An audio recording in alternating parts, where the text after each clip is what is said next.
Os aspersores giram e jorram água sem parar em todos os canteiros da horta. Toda essa produção só é possível graças ao uso da irrigação. A agricultura irrigada é uma técnica muito antiga. O primeiro registro vem da China no século I d.C. Na época, potes de argila com furos eram colocados perto das raízes e liberavam pequenas quantidades de água. Hoje em dia, a procura pela irrigação é cada vez maior, devido à necessidade de produção de alimentos e ainda por causa da escassez da água em várias regiões do planeta. A fim de tornar mais eficiente a produção de hortaliças, uma pesquisa está sendo conduzida pela UFGD, Universidade Federal da Grande Dourados, sobre o sistema de cotejamento. O levantamento busca avaliar o custo-benefício e o número mais adequado de linhas em canteiros de hortas para a região, nessa unidade demonstrativa e experimental da Embrapa Agropecuária Oeste. Estamos trabalhando com canteiros com 3 linhas, canteiro com 2 linhas. E também a questão da cobertura do canteiro. Temos 2 canteiros testemunhas, que não tem nenhum tipo de cobertura.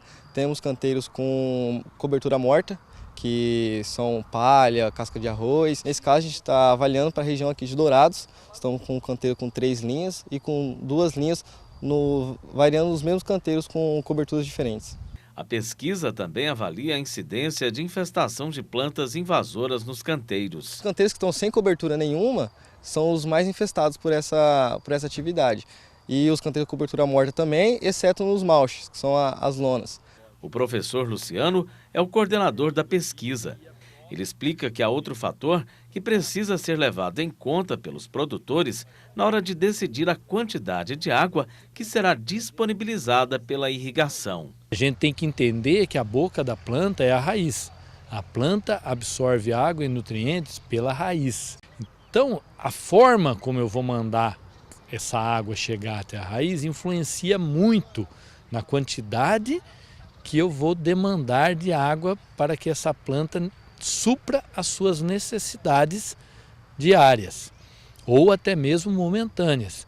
O professor explica ainda que uma grande quantidade de água não irriga a planta. Ao contrário, ocorre o encharcamento do solo e isso pode trazer consequências. O excesso de água ele é muito mais prejudicial do que a falta.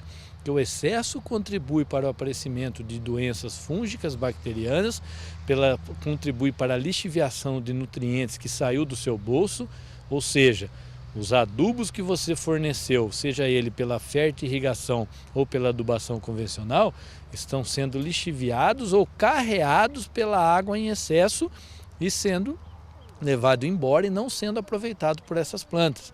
Ele afirma que existem muitos erros relacionados a vários sistemas de irrigação. Muita gente acha que pratica irrigação, mas não é irrigação, eles estão fazendo molhação.